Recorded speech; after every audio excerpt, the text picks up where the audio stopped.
Dysfonctionnement de la fonction publique et fragilisation de l'État esquissent des modèles d'administration de développement en République démocratique du Congo. C'est le titre de la thèse de doctorat soutenue publiquement par Mouleme Chirimaneno Lajoie de la faculté des sciences sociales, administratives et politiques de l'Université pédagogique nationale. La cérémonie a eu lieu le mercredi dernier au sein de cette institution universitaire.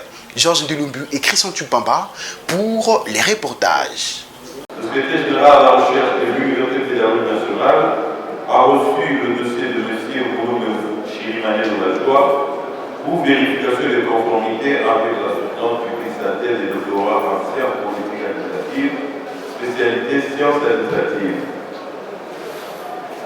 Ces dossiers comportent les différents documents suivants. 1. Les diplômes d'études approfondies à obtenir la plus grande distinction. 2. Les attestations d'inscription et de scolarité au doctorat. 3. Les preuves de paiement des frais académiques et d'encadrement. 4. Les rapports de l'équipe d'encadrement et de suivi. 5. Les procès verbal de délibération des conseils de la faculté des sciences sociales et des politiques et du département des sciences politiques administratives. 6. En exemplaire de la thèse de doctorat de la Métron. 7. La décision de Madame la rectrice de l'Université pédagogique nationale portant nomination de membres du jury.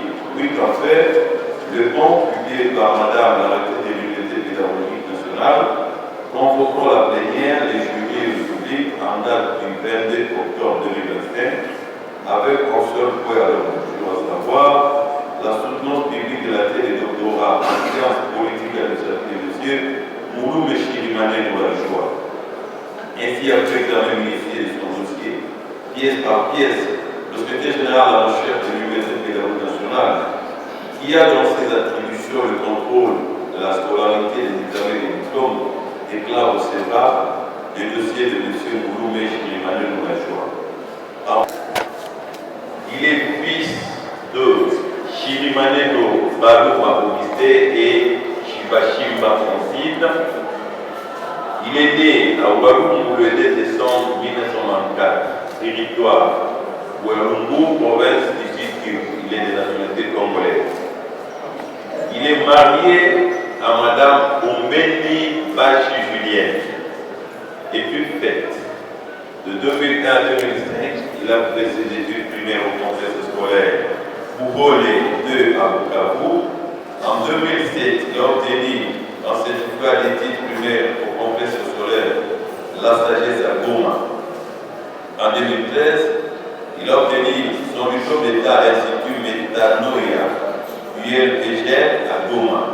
En 2016, il a obtenu un diplôme d'État, de gravure en sciences politiques administratives à l'Université pédagogique nationale. En 2018, il a obtenu son diplôme de licence en sciences politiques administratives, option sciences administratives à l'Université pédagogique nationale, avec son diplôme d'études approfondies en sciences politiques administratives, option sciences administratives à l'Université pédagogique nationale, avec la mention la plus grande distinction. Carrière professionnelle. En mars 2020, il est nommé assistant d'enseignement de premier mandat à l'Université pédagogique au département des sciences politiques et administratives. En août 2023, il est nommé chef de travaux, chef de travaux à l'Université pédagogique nationale. Il a également été assistant parlementaire à l'Assemblée nationale pendant la 3e législature et la 3e République. Il est actuellement le secrétaire général de l'Alliance des patriotes pour le changement des mentalités en sigle APCM ONGD. Voilà, j'ai Mohamed Wassaïla, recteur de l'Université pédagogique nationale, a tandis que le jury nommé par la décision électorale numéro 216 par une plainte par acte par 2025 du 3 septembre 2025 de Madame la rectrice de l'Université pédagogique nationale en vue de l'examen de la thèse de doctorat de M. Mouleme Chirimaneno Lajoie a procédé à la présoutenance et a déclaré la thèse recevable, telle qui est confirmée par le secrétaire général de la recherche. En vertu des pouvoirs qui sont conférés par l'autorité de tutelle et par la loi régissant l'enseignement supérieur universitaire, recherche scientifique et innovation, autorisons la surveillance publique de la thèse de doctorat intitulée Dysfonctionnement de la fonction publique et fragilisation de l'État, esquisse des modèles d'administration et de développement en République démocratique du Congo, en vue de l'emploi du grade de docteur à M. Ouloume Chirimademo Lazor. Dans la substance de sa thèse de doctorat soutenue publiquement à l'Université pédagogique nationale le mercredi 22 octobre 2025, le chef des travaux, l'adjoint Mouloumé Chirimanono de la faculté des sciences sociales, administratives et politiques a stipulé que la fonction publique en République démocratique du Congo suscite des commentaires le plus divers. Les constats généraux traduits par des propos stéréotypés et que rien ne va. Plusieurs réformes initiées au sein de la fonction publique congolaise ont été infructueuses à cause notamment de la manque de volonté politique, dépendance extérieure et phénomène dit d'agencification administrative, la lourdeur dans le décaissement de fonds, hyperpolitisation, non-maîtrise de la masse salariale, inefficacité et ineffectivité des organes de pilotage de la réforme. Ces dysfonctionnements provoquent les conséquences influençant directement la nature de l'État congolais en les réduisant au statut peu reluisant et se comportant en un agent du sous-développement. Eu égard à ce qui précède, a-t-il poursuivi, cette réflexion consiste à mettre sur pied un modèle organisationnel de sa gestion avec un nouveau type d'homme, lequel modèle est fondé sur la matérialisation d'une fonction publique décentralisée, moderne, autonome, digitale et managériale, avec à son centre l'homme animé du nouveau management public. Les programmes de l'enseignement supérieur universitaire, recherche scientifique et innovation prévoient qu'à chaque fin de cycle, chaque candidat ou soit chaque apprenant présente un travail de fin de cycle. C'est pour répondre à cette exigence académique que s'inscrit la présente activité scientifique. L'étude dont nous avons l'honneur de vous présenter en ce jour porte sur les dysfonctionnements de la fonction publique et fragilisation de l'État, esquisse des modèles d'administration développement en RDC.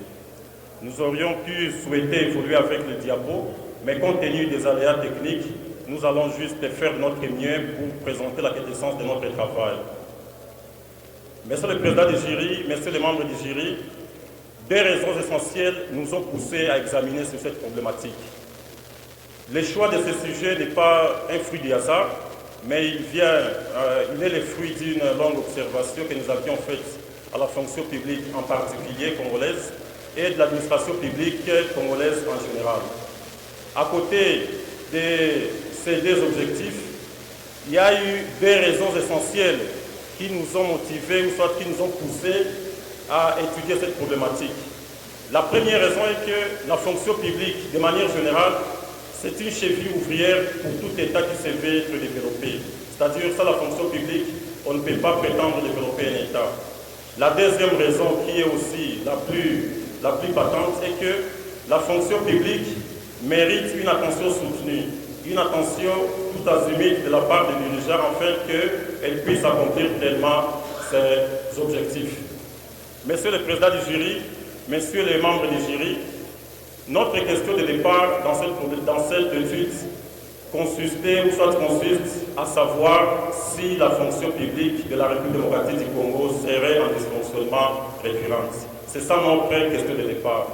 À côté de cette question fondamentale de départ, nous avions eu également d'autres questions, dont la première était de savoir pourquoi la fonction publique de la République démocratique du Congo serait-elle en dysfonctionnement récurrent. La deuxième question, à côté de cette question fondamentale, était de savoir comment remédier à ce dysfonctionnement qui fragilise l'État. Et la troisième question secondaire était de savoir comment pouvons-nous mettre sur pied un nouveau modèle d'organisation d'administration publique ou soit de la fonction publique congolaise.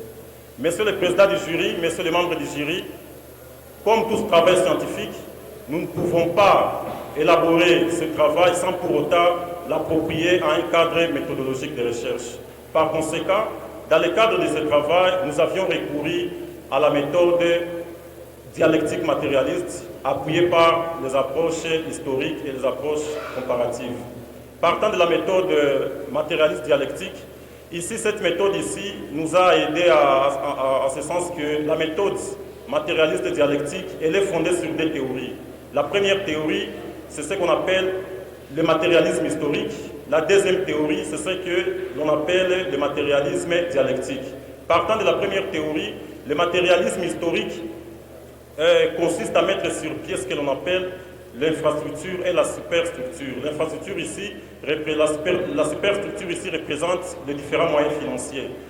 L'on ne peut jamais prétendre réformer la fonction publique sans pour autant donner des moyens colossaux, des moyens financiers, parce qu'aucune réforme ne peut aboutir sans des moyens financiers. Voilà pourquoi est-ce que cette première théorie nous a aidé à atteindre le résultat de notre travail. La deuxième théorie, qui est le matérialisme dialectique, ici, cette théorie consiste à mettre sur pied la relation qu'il y a entre homme-homme.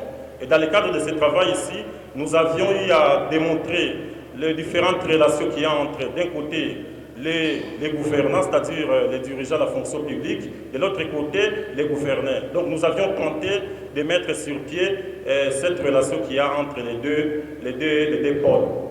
Partant de la technique, nous avions recouru aux différentes techniques, notamment la technique documentaire, c'est-à-dire nous avions procédé par la lecture de différentes documentations, parmi lesquelles nous avions eu les ouvrages, les différentes revues, les différents documents officiels, ainsi de suite.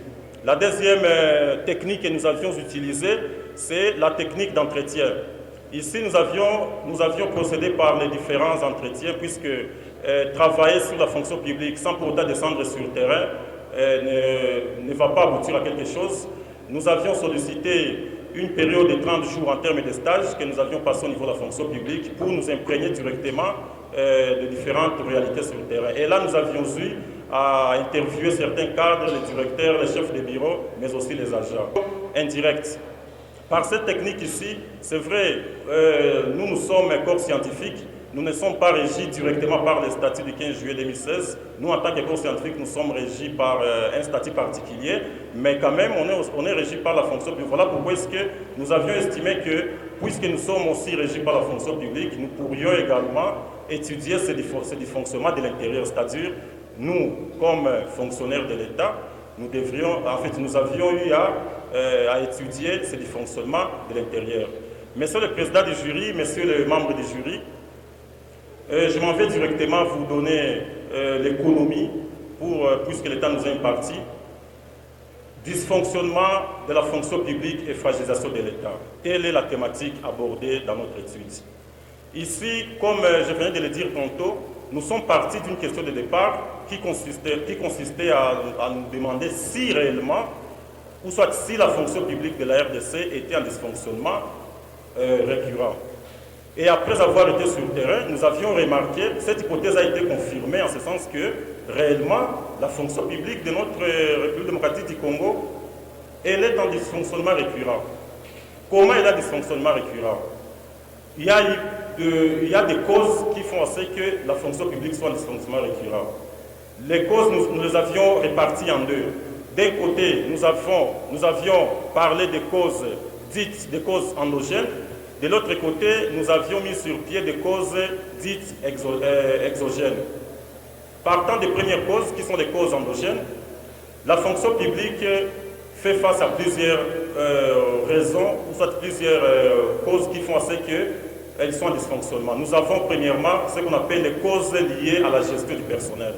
Monsieur le président du jury, messieurs les membres du jury, vous êtes sans ignorer que actuellement notre pays, en termes de l'administration publique, le plus grand problème, ce n'est pas le problème des textes. Nous avons des textes et de très bons textes. Mais le problème est que ces textes ne sont pas appliqués. Voilà pourquoi est-ce que nous avions pris la première cause endogène que nous avions qualifiée du recrutement fantaisiste. En quoi est-ce que ces recrutements fantaisistes constituent un dysfonctionnement? Monsieur le président du jury, messieurs les membres du jury, d'après les statuts du 15 juillet 2016 portant statut du personnel des agents des cadres publics de l'État, il est clairement, il y a un critérium pour être recruté à la fonction publique, parmi lesquels il faut être de la société congolaise, il faut jouir de toutes ces prérogatives civiques, c'est-à-dire ne pas être condamné, il faut avoir atteint 18 ans. Mais l'élément qui nous a plus surpris est que vous arrivez à la fonction publique, vous trouvez un personnel qui a été recruté sur base d'appartenance politique ou sur base d'obédience religieuse ou bref, le recrutement n'est pas respecté tel que préconisé dans la loi. La deuxième cause, c'est le vieillissement du personnel. Actuellement, nous sommes à l'ère de la modernité, des nouvelles technologies d'information et de la communication. On ne peut pas prétendre développer la fonction publique sans pour autant introduire à son sein ce qu'on appelle les nouveaux managements publics. Ici, il y a le grand maître Cassine qui nous a plus inspiré sur ce sujet-là. Les nouveaux managements publics consistent à introduire au sein de la fonction publique ce qu'on appelle les NTIC, nouvelles technologies d'information et de la communication. Malheureusement, chose grave, vous arrivez à la fonction publique, vous allez voir un vieux qui a près de 90 ans, qui à peine manipule l'outil informatique, et ça cause un problème sur les rendements de la fonction publique. La troisième cause endogène de ce dysfonctionnement, nous avons ce qu'on appelle la mise à la retraite. C'est vrai, depuis un certain temps, avec l'actuel VPM de la fonction publique, M. Jean-Pierre Liaou, on a assisté à quelque chose de positif, même si jusque-là, ça n'a pas encore raconté les résultats escomptés. Il y a la mise à la retraite. D'après la loi, toujours la loi en vigueur, du 15 juillet 2016, pour aller à la retraite, il faut avoir soit atteint 65 ans de travail, soit 65 ans de travail, soit 65 ans d'âge, soit 35 ans de carrière. Malheureusement, chez nous, vous allez voir des vieux qui sont déjà au-delà de ces critères et qui continuent toujours de travailler. Et la deuxième, pour nous épargner un peu du temps, puisque nous n'avons que 20 minutes, une autre cause du dysfonctionnement, c'est la cause exogène. C'est que nous avions soulevé, là sont des causes endogènes. Maintenant venons-en au niveau des causes exogènes. Parmi les causes exogènes, nous avions soulevé la plus prépondérante, que nous appelions l'agencification administrative. C'est cette politique qui consiste à mettre en œuvre, à côté de l'administration traditionnelle, une autre administration parallèle. D'une manière brève, vous arrivez à la fonction publique, vous entrez dans un couloir, vous remarquerez que le bâtiment a deux parties. D'un côté, vous avez un couloir, ou soit une partie qui est dans un état très bien, dont les murs sont repeints, les fonctionnaires sont dans de bonnes conditions, les salles sont climatisées. Et de l'autre côté, juste en face, vous allez voir un autre couloir qui est dans un état de délabrement très avancé. Ou peut-être même pour se soulager, il faut aller payer l'argent à l'extérieur, alors qu'on est dans un service public de l'État, mais pour aller se soulager, il faut aller payer de l'argent. Moi-même, je suis une illustration parfaite. J'arrive à la fonction publique dans le cadre de mon stage pour récolter les données. J'ai dit au directeur avec qui j'ai travaillé, monsieur le directeur, est-ce que pouvez-vous me montrer les latrines? Il m'a dit, mon petit, ici il n'y a pas de latrine, cherche-toi quelque chose pour aller te soulager à l'extérieur. Et je suis obligé de redescendre encore pour aller se soulager à l'extérieur, moyennant 1500 francs. Alors que de l'autre côté de la fonction publique, ils sont dans de très bonnes conditions. Donc, cette administration administrative ici consiste à faire quoi? Les bailleurs des fonds, c'est-à-dire les FMI ou soit la Banque mondiale, viennent avec des moyens financiers colossaux. Ils donnent à notre gouvernement, ils leur disent que non, voilà, vous devez faire ceci, et vous devez par exemple repeindre les murs. Et lorsque ces moyens financiers arrivent, ce sont eux qui vous disent ce que vous devez faire de cet argent-là. Même si vous avez un problème de paiement, mais ils vont vous dire que non, voilà, cet argent ici c'est pour remettre les carreaux. Si vous prenez cet argent-là et vous faites autre chose, ils vont vous taxer des mauvais élèves parce que vous aviez détourné. Donc cette agencification administrative constitue une véritable gangrène exogène. Monsieur le président du jury, messieurs les membres du jury, ces deux causes ici ont une conséquence, ou soit plusieurs conséquences. De ces conséquences, nous avons ce qu'on appelle la dépendance extérieure. Le fait qui est toujours cette main tendue de la fonction publique vers l'extérieur, ça crée à l'administration publique, à la fonction publique, ce qu'on appelle la dépendance extérieure. Face à ce dysfonctionnement ici, notre travail a consisté à mettre sur pied ce que nous avions appelé un modèle d'administration de développement. Lequel modèle ici, en langage précis et clair, c'est la mise sur pied d'une fonction publique décentralisée, managériale, laquelle fonction publique sera scindée en trois. D'un côté, nous aurons ce qu'on appelle la fonction publique nationale. C'est vrai, actuellement, ça existe. De l'autre côté, nous aurons ce qu'on appelle la fonction publique provinciale. C'est vrai aussi, ça existe. Mais là où nous avions plus insisté, c'est au niveau de la fonction publique locale. Puisque nous avions estimé que l'on doit quand même partir de la base vers les sommets, en fait, de permettre à ce que, et non plus commencer par exemple pour nommer quelqu'un qui travaille dans les territoires à Walungu, il faut que le ministre de la fonction publique puisse les nommer. À côté de cette fonction publique décentralisée managériale, nous avions estimé qu'il sera corroboré par ce qu'on appelle les triangles de la performance. Ces triangles nous ont été inspirés par notre maître, le professeur Kassindi. D'ailleurs, nous avions même cherché sa thèse, même son mémoire de Léa, pour en savoir davantage. Et ce triangle ici consiste à faire quoi? À mettre sur pied une trilogie. Il y a ce qu'on appelle la motivation, il y a ce qu'on appelle les performances, il y a ce qu'on appelle l'organisation du travail. Donc aucun fonctionnaire ne peut prétendre, ou soit aucune fonction publique ne peut prétendre évoluer sans pour autant motiver. Quand je parle de la motivation ici, je fais plus allusion à la rémunération.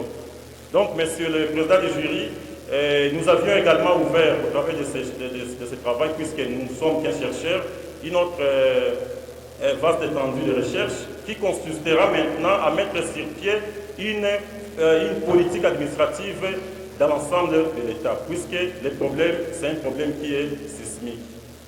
Un modèle qui présente une fonction publique nationale centrale, une fonction publique provinciale et une fonction publique locale. Toutes ces fonctions publiques ainsi réparties doivent chacune posséder une base de données numériques retraçant toute la carrière de chaque fonctionnaire. La volonté politique manifeste et les nouvelles hommes acteur principal centré sur le changement des mentalités, c'est le soubassement du dit modèle, a conclu l'impétrant la Joie Mouloumé. Sur les 231 pages, qui est subdivisé en 4 parties, mais j'ai trouvé que les 4 parties c'était énorme, il fallait quand même le réduire, tout en, au moins le réduisant en 2 parties, c'est la méthode que nous appelons méthode science politique. Toute réflexion en sciences po, normalement, c'est dans 2 parties, mais seulement les chapitres peuvent être plusieurs chapitres, bien sûr, excusez-moi la tautologie, mais le parti, c'est souvent 2. La seconde raison de l'efficacité est le fait que vous avez complètement intégré toutes les observations qui ont été faites lors de la défense privée, surtout les observations qui concernent la forme.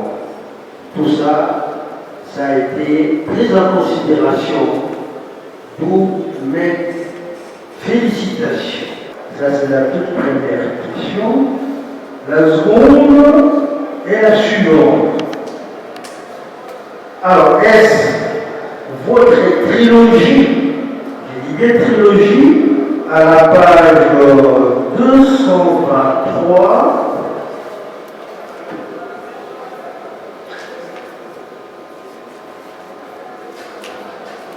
à la page 223, vous nous parlez de la trilogie axée sur, donc la trilogie, il y a objet, moyen et résultat. Tout ceci sous l'angle systémique permettra donc d'adapter la fonction publique aux véritables besoins circonscrits.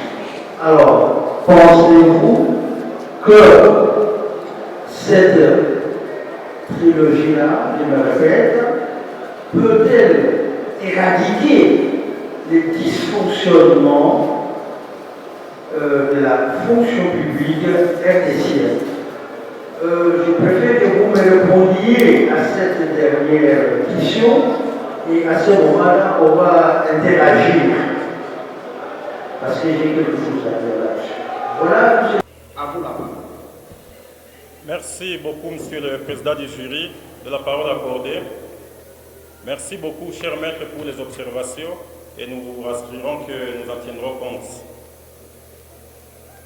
Deux questions nous ont été posées, mais le maître a voulu à ce que je commence par la deuxième. Est-ce que notre trilogie qui a été développée à la page 223, qui consistait à mettre sur quel objet les moyens et les résultats, peut propulser le développement de l'administration publique congolaise? Cher maître, la trilogie ici, comme je venais de le dire tantôt dans mon speech, nous a été inspiré par notre maître, le professeur Kassindi, puisque nous nous sommes rendus dans les différentes bibliothèques, nous étions tombés sur son mémoire de DEA. Nous avions vu qu'il avait travaillé sur cette trilogie, mais nous avions voulu approfondir cette thématique. Voilà pourquoi est-ce que nous avions même acheté son livre qui parle sur le management au niveau en RDC cas de la DGDA. Ici je parle sous réserve de notre maître, le prof Kassindi. La trilogie ici, c'est ce qu'on appelle le triangle de la performance.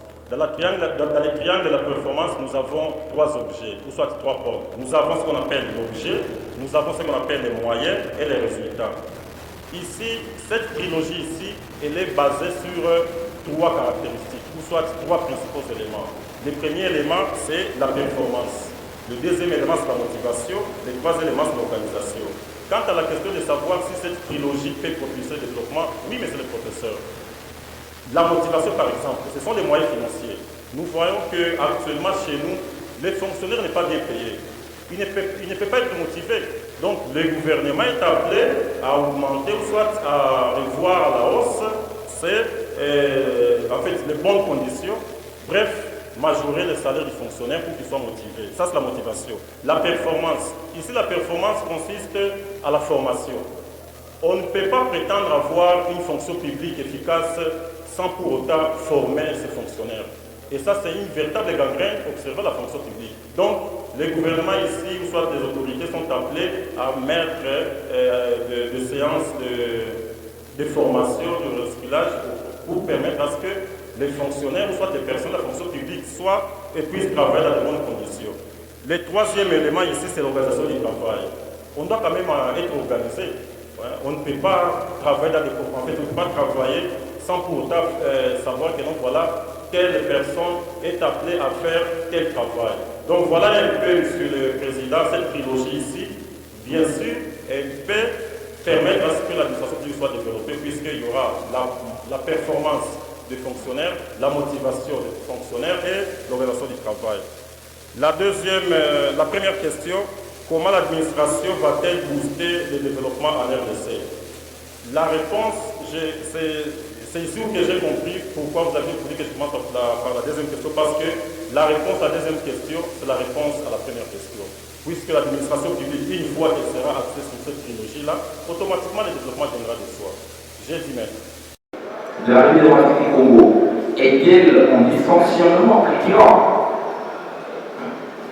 Lorsque nous analysons la question principale que soulève cette équipe, vous allez prendre compte que le lait variable n'ont pas été pris en charge. Le lait variable principal de l'étude n'ont pas été pris en compte. Et ça, c'est vraiment à rectifier dans les prochaines recherches, dans les prochains travaux de notre SPND. Le thématique, ça, c'est aussi à revoir. Dans une revue de l'alternative, on répond les différentes thèses soutenues par les auteurs, ce qui vous permet de définir votre thèse, votre finalité, et enfin aussi de construire votre cadre, votre propre cadre théorique d'analyse. Là, bon, on va en discuter après. Quelle est votre finalité? C'est peut-être ma question. Merci. Merci beaucoup, Monsieur le Président et cher maître.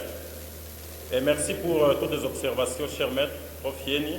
Je tiens à rappeler que nous avions eu plusieurs séances avec le maître Yeni, on a eu à travailler et je suis vraiment je vous dois une fière chandelle, maître. Merci beaucoup et je continuerai toujours de passer pour récupérer d'autres orientations.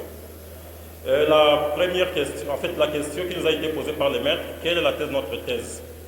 De manière laconique, la thèse de notre thèse consiste à mettre sur pied ce que nous appelons une fonction publique décentralisée, laquelle fonction publique sera appuyée par une grande technique qu'on appelle la numérisation. Et puis, puisque notre carrière scientifique continue, nous venons d'ouvrir un grand champ de recherche où nous mettrons sur pied ce qu'on appelle une politique administrative globale pour l'ensemble du pays. Le deuxième volet de la question, c'était de savoir les différentes démarcations. C'est vrai, notre maître, le prof Yeni, nous avions eu à lire plusieurs auteurs, mais à titre illustratif, je prends l'ouvrage du professeur Benjamin Mukulungu, Igabo, qui est même un ancien ministre de la fonction publique. Il a écrit, le titre de son ouvrage porte sur la déresponsabilisation des hauts fonctionnaires de l'État en RDC. Ici, l'auteur démontre ce que vous aviez soulevé là, les problèmes qu'il y a au sein de la fonction publique. Il fait remarquer qu'au niveau de la fonction publique, en lieu et place de laisser le travail de l'administration, c'est les cabinets politiques qui s'en chargent. Donc ici, l'auteur montre comment est-ce que les responsabilités administratives sont déchargées, c'est-à-dire en lieu et place de confier le travail administratif à un secrétaire général, on préfère le confier à un directeur de cabinet. Et la démarcation par rapport à l'auteur, contrairement à nous, nous sommes dit que non, c'est vrai que cette déresponsabilisation-là constitue une gangrène sur les dysfonctionnements de la fonction publique. Mais nous voulons aller au-delà. Il n'y a pas que cette déresponsabilisation, il y a beaucoup de problèmes. Voilà la démarcation. Ici, c'est juste en termes laconiques, puisque le temps nous est imparti. J'ai dit... Quel est le but des poursuites? Quand un agent de l'administration arrive au travail, il travaille pour quoi? Pour atteindre quoi? À force de créer un vide de division politique, n'est-ce pas? Les politiques, le pouvoir politique a rendu l'administration obsolète. Et aujourd'hui, on engage, on ne sait pas pourquoi on engage. On ne sait pas qui on engage. Donc n'importe qui, il suffit de le jeter là-bas. Aujourd'hui, dans la fonction publique, on travaille par exemple. Et le dysfonctionnement de la fonction publique. Et la réflexion que les candidats ont proposée ici, c'est justement pour arriver à un changement de paradigme. Mais il faut oser. Il faut oser. Oui, on parle de la digitalisation. Parler de la digitalisation dans un pays comme le nôtre est un rêve. Mais le travail du chercheur est d'arriver à présenter les cadres de la réflexion en termes de paradigme correctif et de riposte. Et M. Moulouné a osé à sa manière. Dans le dire à la différence, c'est ne pas vouloir oser. Et il a osé, et la recherche qu'il a présentée ici donne alors une piste évolutive pour les recherches futures. J'ai encore une minute, s'il vous plaît. Lorsque vous croisez, je vais prendre 3 auteurs que vous avez élevés ici. Il y a Baouti, le titre est le déclin de la fonction publique en République démocratique du Congo, un problème d'ordre. Le deuxième auteur, Mukulungu, déresponsabilisation des hauts fonctionnaires et fragilisation de l'État en République démocratique du Congo. Le troisième auteur, c'est Kitoko, l'analyse stratégique en pratique, essai sur l'état des conflits dans l'administration publique en République démocratique du Congo. En croisant ces 3 auteurs, je voudrais assez que vous nous révéliez votre écart ou dépassement épistémologique. Les avantages et les inconvénients de la départementalisation de la fonction publique et la départementalisation de la fonction publique. Et quel est votre avis pour une gestion de la fonction publique efficace?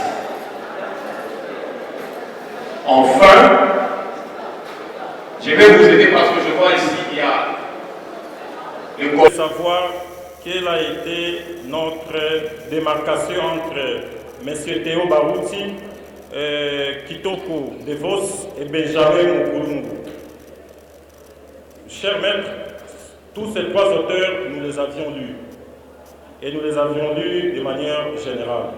Théo Barouti, par exemple, il met en exergue la thèse selon laquelle si aujourd'hui il y a des clercs à la fonction publique, c'est parce qu'il y a un problème d'homme, comme venait de le dire le maître Mafeli. Lui, il soutient que les problèmes de la fonction publique, c'est un problème d'homme. Pour le professeur Kitoko, il a parlé sur l'analyse stratégique en pratique et c'est des cas dans les conflits de l'administration publique congolaise. Ici, de manière laconique, le professeur Kitoko, qui est aussi notre maître et dont nous avions également consulté, le professeur Devos Kitoko, il parle de cette pensée qu'on appelle l'agentification administrative. Il est parti d'un constat, il dit que la création de toutes ces agences venant de la part des bailleurs de fonds constitue un véritable problème pour la fonction publique. Pour les cas d'espèce, à titre illustratif, il dit qu'à chaque fois qu'il y a avènement de ces agences-là au sein de la fonction publique, il y a toujours un conflit qui se crée. Et lequel conflit consiste à faire quoi? Vous remarquerez que tous les fonctionnaires qui travaillent au sein de ces agences vivent dans de bonnes conditions. Ils sont bien rémunérés, ils roulent carrosse, contrairement à ceux qui travaillent dans l'ancienne administration. Il y a un problème et ils les envient. Et cette envie-là constitue ce qu'on appelle les conflits. La démarcation avec ces trois auteurs, en fait, par rapport à Benjamin Mukulungu, nous l'avions tantôt dit ici que Benjamin Mukulungu, lui, il a parlé sur la déresponsabilisation. Il a pratiquement démontré comment est-ce que les hauts fonctionnaires de l'administration publique sont déresponsabilisés de leurs tâches. Lorsqu'on est nommé ministre, on souhaite prendre tout le travail, le confier au cabinet et laisser l'administration. La démarcation avec ces trois auteurs est qu'au-delà de tout ce qu'ils ont dit, les problèmes d'hommes, l'émergence des conflits, nous pensons que le problème, c'est un problème qui est global. Et par conséquent, il faut voir comment chercher une solution qui puisse être globale. Voilà pourquoi est-ce que nous avions ouvert ce champ en disant que dans l'avenir, nous devons mettre sur pied une politique générale par rapport à l'administration publique. La deuxième question de notre maître consistait de relever les avantages de la départementalisation et de la paternalisation. La départementalisation, par exemple, le premier inconvénient, nous voyons une sorte d'autonomie. C'est-à-dire, les différents départements, ils ont... Il a posé la question de l'IPEN. Là, il faut comprendre qu'il doit relever les dysfonctionnements s'il y en a à l'IPEN. Il ne faut pas le faire. Merci, Monsieur le Président. Les dysfonctionnements dans notre alma mater, l'Université pédagogique nationale. Ici, l'Université pédagogique nationale, c'est une fonction publique à miniature. Et en tant que tel, elle a également un directeur du personnel. Ce qui veut dire que tout ce qui se passe au niveau de la fonction publique, nous les avons au niveau de l'IPEN, mais dans un format réduit.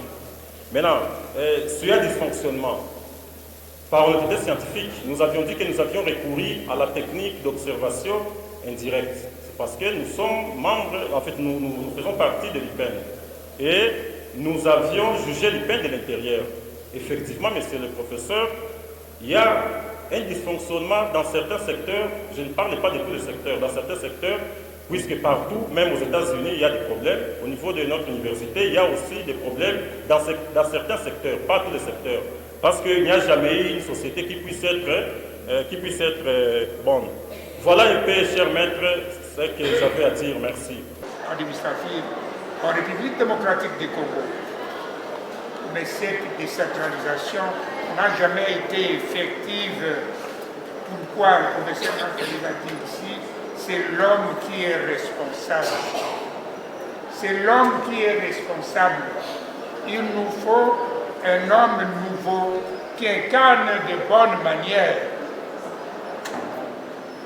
qui incarne des valeurs positives Il faut un changement de mentalité. Dysfonctionnement de la fonction publique, fragilisation de l'État congolais. Vous cherchez à bien gérer la fonction publique, à bien administrer ou gérer le territoire national. Vous n'avez qu'à vous référer, je pense que vous l'avez dit ici, à la Constitution, n'est-ce pas? La Constitution de 2006. Puisqu'à partir de cette Constitution, il y a eu 2 lois. Dans votre travail ici, vous n'avez pas fait allusion à ces 2 lois. La loi organique 016, la loi organique 012. C'est la base légale de la décentralisation territoriale. Et là, je reviens sur la page 217 chez toi ici.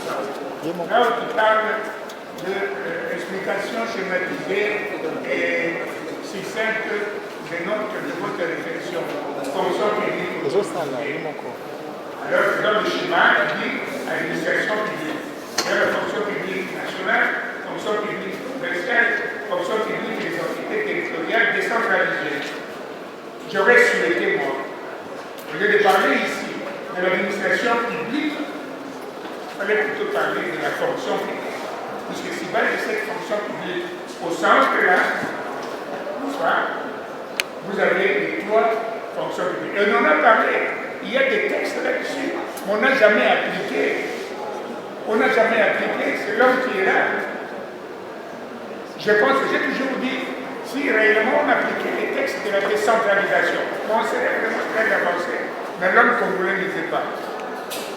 On a parlé de la fonction publique nationale, la fonction publique provinciale, la fonction publique des ETD.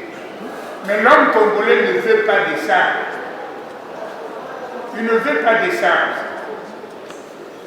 C'est à vous maintenant, à partir de votre travail, de chercher une solution. La question qui m'a été posée, c'était de savoir s'il y a une différence entre la fonction publique et l'administration publique. Évidemment, cher maître, il y a la différence entre ces 2 concepts. La différence, c'est que l'administration publique, elle est beaucoup plus globalisante. C'est cet ensemble de services publics de l'État. Par contre, la fonction publique, c'est l'un des éléments de l'administration publique qui a pour rôle la gestion au quotidien des fonctions de l'État. Voilà laconiquement ma modeste réponse. Au terme de son évaluation et la délibération du jury à huis clos, les candidats réussissent avec la mention « Grande distinction ». L'épreuve avait l'obtention du grade de docteur en sciences politiques et administratives, orientation sciences administratives de M. Mouloube Chirimane Noulajoie, attendu que toutes les prescriptions de l'ordonnance loi numéro 85-012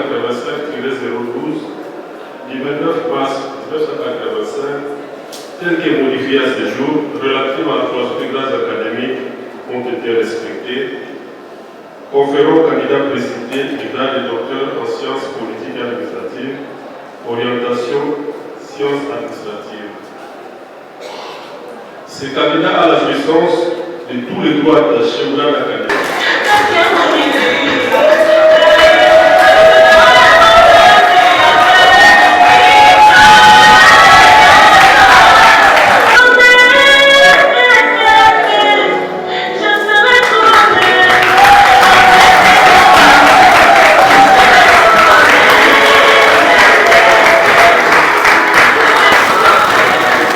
Pour lier l'utile à l'agréable, le secrétaire général à la recherche de l'UPN lui a conféré le grade académique. Dans cette atmosphère, le nouveau docteur en sciences politiques et administratives a précisé ce qui suit. Nous tenons à remercier Dieu pour les souffles de vie qu'il nous a accordés. Ça n'a pas été facile, mais ça vient de se confirmer aujourd'hui. Ensuite, nous remercions nos parents qui pouvaient être là. Mais suite à diverses raisons, ils n'ont pas pu être avec nous, mais de là où ils sont, merci, sincèrement merci. Nous remercions l'ensemble des corps académiques de notre Université pédagogique nationale, ici représenté par M. le professeur André Pongi, secrétaire général de la recherche. Merci à tous les professeurs de notre faculté de sciences sociales, administratives et politiques. Merci au corps administratif, technique et ouvrier. Merci à mon équipe d'encadrement, chapeautée par mon maître, le professeur Junior Kawika, celui qui m'a formé, et puis le premier cycle, deuxième cycle, et aujourd'hui troisième cycle, cher maître, pour faire l'expression de notre gratitude. À mon maître, mon grand-père scientifique, le professeur Louis Bomeli, aujourd'hui je suis l'un de vos fils scientifiques, sincèrement merci pour tout. À mon professeur maître, le professeur, le président du jury, prof Kassindi, vous nous avez inspirés et nous resterons toujours derrière vous pour continuer à nous abreuver à la sauce qui ne t'arrive pas. Au professeur Yeni, merci beaucoup cher maître, votre perspicacité nous a été d'une grande importance. Au professeur trois fois El Makambo, l'air des cieux, merci maître, merci. La maîtrise de la problématique ou de l'étude sous examen nous a été enrichissante. Au professeur Jean-Médard Ogongo, des spécialistes en méthodologie, cher maître, nous vous serons toujours reconnaissants. Au vice-doyen de la recherche, l'infatigable et l'ensemble, monsieur le professeur Donnet Serge Donnet, merci pour tout et nous serons toujours derrière vous. À vous tous, chers assistants, merci d'avoir laissé vos activités pour venir nous honorer. Je sais qu'il est en semaine, mais vous avez mis d'écouter toutes vos activités, vous êtes venus nous honorer. Merci particulièrement à mes frères Di Ouazadel aux scientifiques pour votre représentativité. Merci beaucoup. Aujourd'hui, nous sommes arrivés à la fin. Pour les jeunes chefs de travaux qui êtes restés au cours de la cesse, courage et nous verrons à la fin. Pour que je n'ai pas oublié, nous avons une très grande famille, le bureau écologique chapeauté par le merci, à ma chère épouse, on met l'image de Juliette, tu m'as beaucoup ce que tu dis, et aujourd'hui tu viens de voir les fruits de ton soutien. Sincèrement, merci. Pour faire face à ces dysfonctionnements de la fonction publique, nous avions suggéré à ce que cette dernière soit décentralisée. Et ici, nous voulons plus mettre l'accent sur une décentralisation numérisée. Et à côté de cette décentralisation numérisée, nous avions mis sur pied ce qu'on appelle la trilogie, appelée le triangle de la performance, laquelle trilogie repose sur trois facteurs, la performance, la motivation et l'organisation du travail. On ne peut jamais prétendre à ce que nous ayons une fonction publique moderne sans avoir une motivation adéquate en termes de rémunération. L'émotion était si grande.